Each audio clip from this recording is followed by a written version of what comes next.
Philippine Information Agency, Kapihan Na Zamboanga. Sharing with you timely, accurate, and relevant information regarding government programs, projects, and activities. Catch us every Thursday at 4 p.m. on e-media. Buenos dias, Zamboanga! Welcome sa PIA Kapihan Na Zamboanga sa SMC Riminpro, hatid ng Philippine Information Agency, SMC Riminpro, e-media, and MCTV. We are live via PIA Western Mindanao Facebook page and other government agencies' Facebook pages, including PRO9, and we are also live via Pagadian and Zamboanga del Sur Media. And of course, via ISA TV Channel 17, PCH Cable TV, and via cable televisions here in Zamboanga City at MCTV and e-media. Ang Kapihan Na Zamboanga po will discuss important topics that will help you make more informed decisions wherever you are. Ngayon po sa ating episode, pag-uusapan po natin ang mga updates po patungkol sa ating Zamboanga International Airport. And we have with us, of course, from Kaap, Zamboanga City or Zamboanga International Airport, mga kasama natin si Ma'am Jennifer Cecil Buen Cuchillo from the Admin Chief po and PIO po ng Kaap Area Center 9. Welcome, ma'am. Mamay. Buenos dias to all our viewers. Hello po. And together with her po, kasama din natin si Ma'am Sarah Jane Santos, Safety Coordinator, same din po sa Kaap Area Center 9. So first, could you provide please po the latest news and recent updates po natin regarding the Zamboanga International Airport? Hello.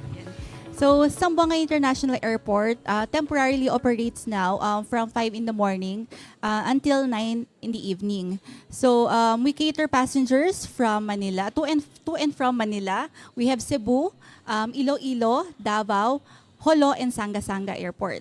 So, as of the moment, we have on the average of 32 flights daily, excluding po yung ating mga military flights and general aviation. Compared to the previous years, we've also seen that there is an increase in aircraft and of course, passenger movement natin. So, but as we experience the increase nga of the passengers and the flights, we also are experiencing an increase of challenges then in the airport with regards to safety. Actually, ma'am, that's good to know, no? We also noticed before, talagang few flights lang meron in Zamboanga International Airport. And we are very happy because this means patuloy yung growth, yung economic growth natin dito, and patuloy din yung influx of tourists. So marami tayong flights, so more opportunities for people to visit dito sa Zamboanga City. And you mentioned na nakikita rin natin marami ng mga upgrades na nangyayari sa Zamboanga International Airport. But we'll talk more about that later. Ngayon, you mentioned about na since maraming flights, marami ring mga challenges. So can you mention po or can you share with us what are these challenges that we are facing right now? Yes, Ma'am Sarah. Allow me to expand on that, ma'am. We face several environmental and operational safety hazards, particularly involving kite flying, stray animals, and bird strikes. So first po sa kite flying, the first major concern is the kite flying near the airports. Although the kites may seem harmless, but the kite itself and the strings can interfere with the aircraft movement, and they can cause accidents, ma'am, no? Especially on the landing and takeoff. They might get stuck to the aircraft engine. They might hit the windshields or distract the pilots. Because of this danger, CAAP strictly prohibits the kite flying near the airports and other airborne recreational activities. The agency also bans drones, balloons, lanterns, and laser devices near the airport premises because they can disrupt flight operations and the air navigational systems. Aside from that, secondly, we have the problems on the stray animals. The stray animal is another serious safety issue. The dog, livestock, cats, and other animals sometimes enter the runways through damaged fences. When the animals cross runways, pilots may delay takeoff, abort landing, or maneuver unexpectedly and they may increase accident risks. So, CAAP identified animal intrusion as prohibited and hazardous activity in the airport because even small animals can cause runway incidents and aircraft damage.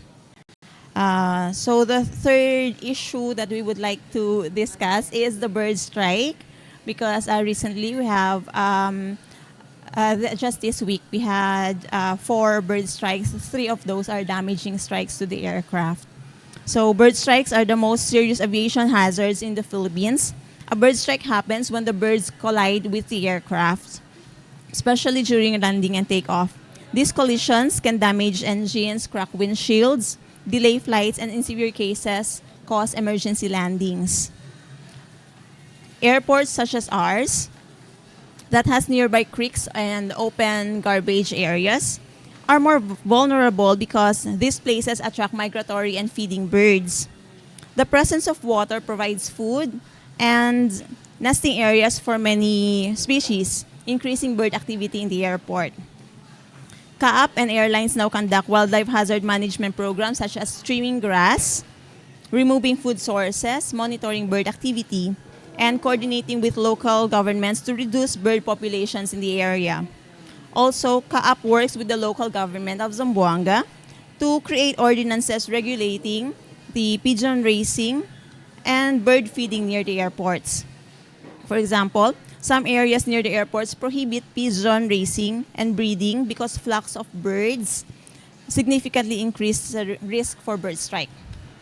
Overall, kite flying, stray animals, and bird strikes may appear simple community-related problems, but in aviation, they are serious safety hazards that can endanger passengers, aircrafts, and the airport operations.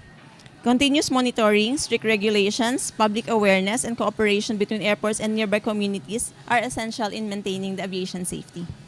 Actually, ma'am, thank you for emphasizing that, no, and clarifying that concern. Kasi like you mentioned, pag pakikinggan mo, it seems simple. Simple lang siya. Even the kite flying, di ba? Who will know na danger pala siya sa ating aviation dito po sa Zamboanga City. But makikita nyo po yung siguro because it's summer season, so marami talaga nagpapalipad ng kites. And siguro there are still people, communities na are not aware that this area na kung saan sila na nagpapalipad ng kanilang mga kites, or yun nga, like you mentioned, nag-aalaga ng mga pigeons. So hindi nila alam na nakaka-affect din yon sa ating Zamboanga International Airport, sa ating mga aircrafts, no? So maganda po ito na platform din, maganda ito na time to educate them, educate our communities for them to know. Pero ito kasi, ma'am, na mga concerns, talagang hindi natin siya maiiwasan. How do we control it? Paano po yung mitigation efforts ng CAAP Zamboanga? Paano natin malalaman po na saang area ba talaga itong mga nagpapalipad ng kites? Or pag nahuli pa natin sila, ano po yung magagawa ng CAAP? Or yung coordination natin with the barangay, with the LGUs? At and around airports, kite flying, stray animals, and bird activity are all managed under the Wildlife Hazard Management Committee because they can directly interfere with aircraft during landing and takeoff. Under the Civil Aviation Authority of the Philippines standards and international guidance from the International Civil Aviation Organization, or the ICAO, these risks are treated as serious operational hazards rather than minor public nuisances. For kite flying, the main risk is physical entanglement with aircraft or destruction during critical flight phases. Mitigation typically starts outside the airport boundary, strict enforcement of no kite zones in communities near the runway approach and departure paths, supported by local ordinance and coordination with barangay officials.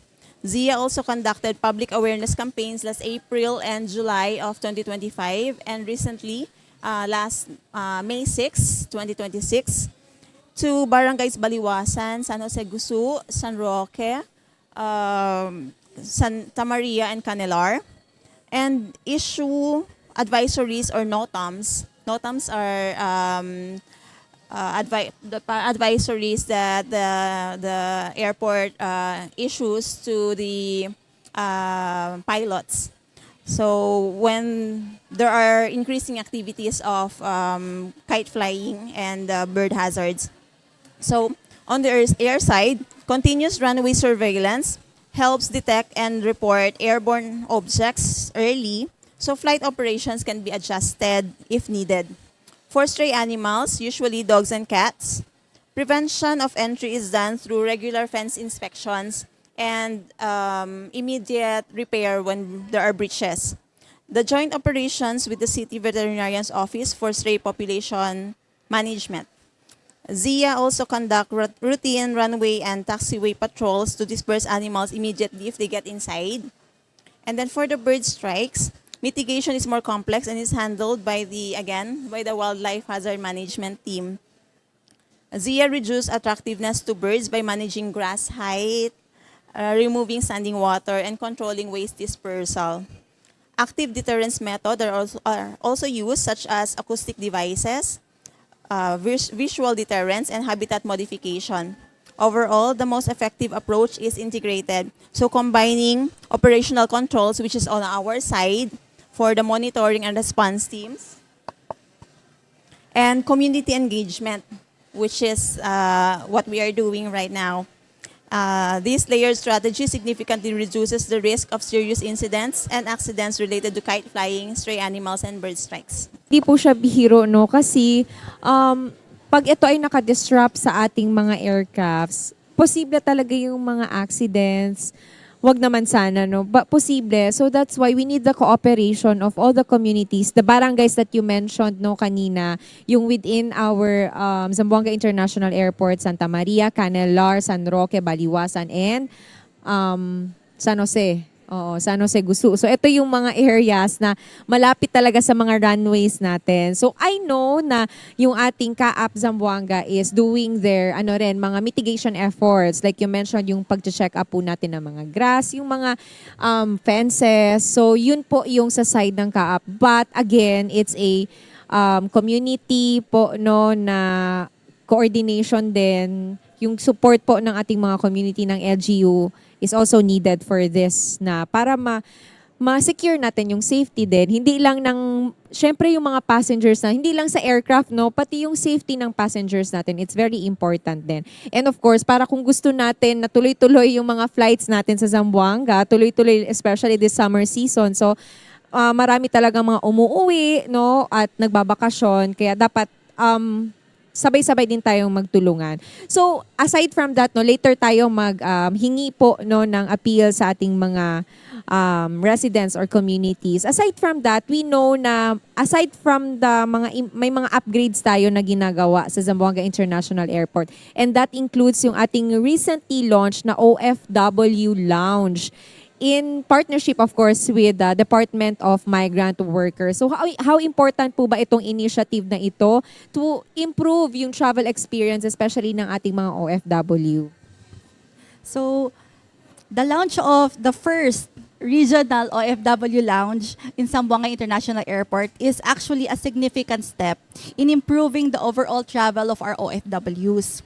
So, through the partnership of the Civil Aviation Authority of the Philippines and the Department of Migrant Workers, the lounge provides OFWs with a dedicated space where they can rest comfortably and access essential services and receive assistance before departure and upon arrival. So more importantly, it also addresses a long-standing need for our dignified passenger-centered airport services, which is outside Metro Manila. So this is the first na sa regional level, meron talagang OFW lounge. So by offering amenities such as we have the charging station, they offer refreshments. And of course, meron din pong comfortable seating and frontline government services. An initiative reduce travel stress and to help, of course, ensure our OFW feels that they are supported through their journey. That's a very good news, ma'am, na syempre first in the region, first in Mindanao po ba? Tama? So first talaga na merong OFW lounge. Dahil syempre, kinikilala natin yung ating mga OFWs as our modern day heroes, no? So deserve naman talaga nila na ma-feel comfortable, especially after leaving their families again and then going to work. So ito ay magandang balita para sa ating mga OFWs dahil meron na silang komportable, no? Komportable yung kanilang paghihintay ng kanilang mga flight sa Zamboanga International Airport. And ano pa po yung ating mga other passenger-centered programs na innovation po ng Zamboanga International Airport or ng CAAP para po ma-introduce sa ating mga Zamboangueños or sa ating mga passengers. I know, nakita ko po na maganda na rin talaga yung improvement natin. Wider, more passenger seats, and then meron na tayong mga food stall. So ano pa po yung mga innovation na aabangan that we are going to expect in the ZIA? So currently we are actually expecting yung ating inauguration for our extension ng ating arrival area. So yun po yung aabangan ng ating mga passengers and traveling public dito sa Zamboanga International Airport. So, when it comes naman po sa OFW Lounge, beyond the comfort and convenience of the OFW Lounge, it symbolizes the government's recognition to the sacrifices of our OFWs. So, OFWs are often called naman, di ba, the real or modern day heroes natin. And this initiative transformed this recognition to a concrete action. So, soon, we also have plans na i-renovate pa natin at pagagandahin pa natin and dadagdagan natin ng other services yung ating OFW Lounge. So abangan nila yan. This will be happening this year and up till next year. Ma'am, do you think po ba with these improvements, with this infrastructure improvements and services natin, will this encourage more na mga opportunities and investments sa Zamboanga International Airport and Zamboanga City? So, CAAP continues to pursue passenger-centered improvements, and of course, through modernization, digitalization, and of course, enhanced customer service. So, this includes improving our terminal facilities, of course, dito sa passenger terminal building ng Zamboanga, streamlining our passenger flow para at least hindi naman po masyadong nag-queue ang ating mga pasahero, and of course, strengthening our security and safety systems and expanding accessibility features, of course, for our mga passengers na senior citizen, those traveling with infants and children, and of course, our persons with disabilities. So this agency is also exploring into new innovations to make sure that there are better waiting areas, comfortable waiting areas. There are also mga food and beverage available. As you can see, our mezzanine area, we have 12 stalls na at least may mga variety sila na makikita doon na food and drinks. And of course, enhanced Wi-Fi connectivity. So you're also partnering with the ICT to give us, and of course, CAAP is also giving us free Wi-Fi connectivities. And of course, more integrated government service desk na para at least all our passengers will be well supported while they are traveling. Thank you very much po, Ma'am Jenny. This is our long-term goals na po. No? Included na siya sa mga long-term goals ng Zamboanga International Airport. So we are very happy na may mga ganito ng improvements sa ating Zamboanga International Airport. Tapos accessible na yung ating mga travel experience din at comfortable yung ating mga passengers. Kaya more and more people, yung mga encourage na magbakasyon, pumunta sa Zamboanga. So isa ito talaga sa mga pinaprioritize din not only by CAAP Zamboanga but of course ng ating mga local government units para more and more people will be coming to Zamboanga City, especially na ngayon ay summer season and then papalapit na rin yung ating mga festivals dito sa Zamboanga. So good news po yan para sa ating mga Zamboangueños and of course ating mga tourists. With that po, I know na ito talaga yung main concern natin ngayon is the challenges that we are facing with regards to yung mga hazard sa aircraft natin. So ano po yung pwede nating siguro appeal natin sa mga tao, sa community sa Zamboangueños na maaari silang makatulong para sa pag-improve pa or sa safety ng ating aircrafts and ng mga passengers? We respectfully appeal to the general public, especially to the communities of the barangays adjacent to the airport, like as what we mentioned earlier, Barangays Baliwasan, San Jose Gusu, San Roque, Santa Maria, and Canelar to support and cooperate in maintaining the safety and security of all airport operations. Activities such as kite flying, drone use, and improper disposal of waste near airport vicinities can pose serious hazards to aircraft, particularly during takeoff and landing. Likewise, the presence of stray animals and increased bird activity near airports significantly heighten the risks of bird strikes, which may endanger passengers, crew, and airport personnel. We encourage everyone to observe airport safety regulations, avoid activities that may interfere with flight operations, and help promote environmental cleanliness to minimize wildlife attraction near airport areas. Public awareness, vigilance, and community cooperation play a vital role in ensuring the continued safety of air travel and protecting lives. Aviation safety is shared responsibility, and every individual's cooperation greatly contributes to the safe and efficient operation of our airports and for the continuous operations of our airline operators in Zamboanga City. Thank you, ma'am, no. Ito, pahabol na lang po. Ano pong mangyayari kung meron po talaga tayong mahuli na matigas yung ulo na nagpapalipad pa rin po ng kite dito sa mga barangays na na-mention? What are the actions? Is it down to the LGU po ba? Yung barangay level na po ba yung bahala? Yes, ma'am. Actually, currently, what we do is whenever we have kite sightings, like we have our people who patrol our runways, who whenever they see those kite near visual, they have visuals of the kites, they coordinate with our security, and our security coordinates with the local barangay captains. Yes. So that they can confiscate and apprehend the kite flyers. So para maiwasan po ito, no, I know masaya naman talaga magpalipad ng kite. Tapos alam natin na yung mga kids ngayon are enjoying no yung kanilang free time, nag-enjoy sila during yun, nagpapalipad ng mga kites nila. Pumili po tayo ng mga areas away from the airport. Baka pwede tayo sa mga Paseo del Mar. I know marami ako nakikita sa mga Paseo del Mar, nagpapalipad din ng mga kites. So baka pwede tayo pumunta dun sa mga malalayong parks natin para doon na lang muna tayo mag-enjoy sa pagpapalipad ng kites natin para makaiwas po tayo ng cost no, of damages, cost of yung accidents po sa ating mga aircraft. So yun lamang po ang ating appeal sa ating mga Zamboangueños. Hopefully po ay marami tayong nakuhang mahalagang impormasyon at natutunan. Thank you very much sa ating mga panauhin ngayong araw. Any more message po, closing message para sa ating mga viewers? So, again, we are making an appeal in behalf of the Civil Aviation Authority of the Philippines, Zamboanga International Airport Management.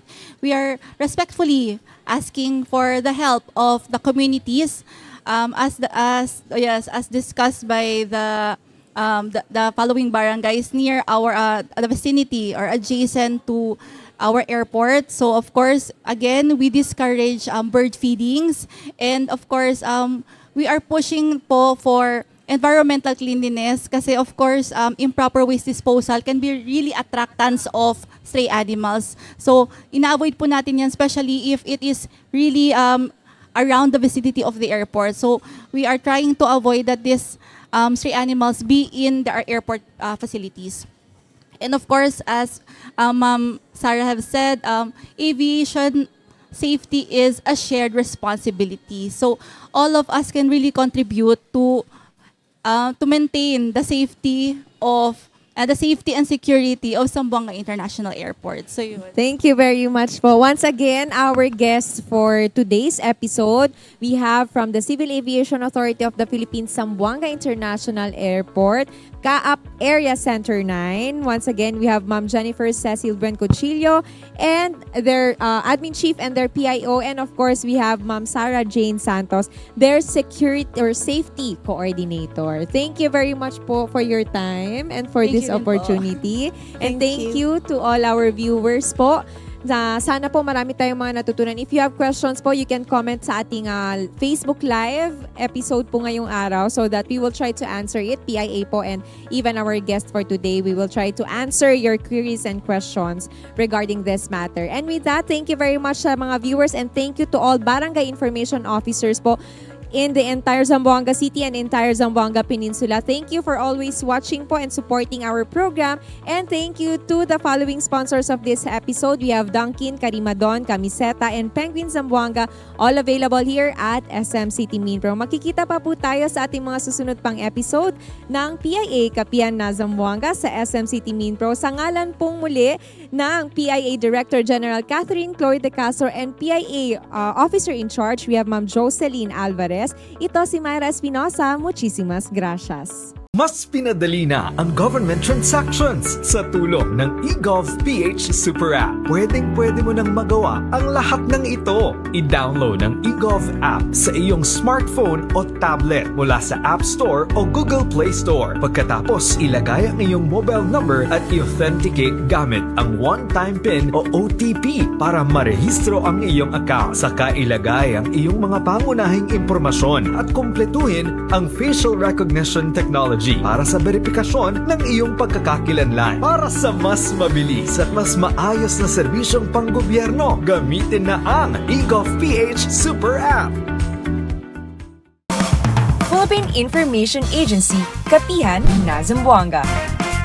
Sharing with you timely, accurate, and relevant information regarding government programs, projects, and activities. Catch us every Thursday at 4 p.m. on eMedia.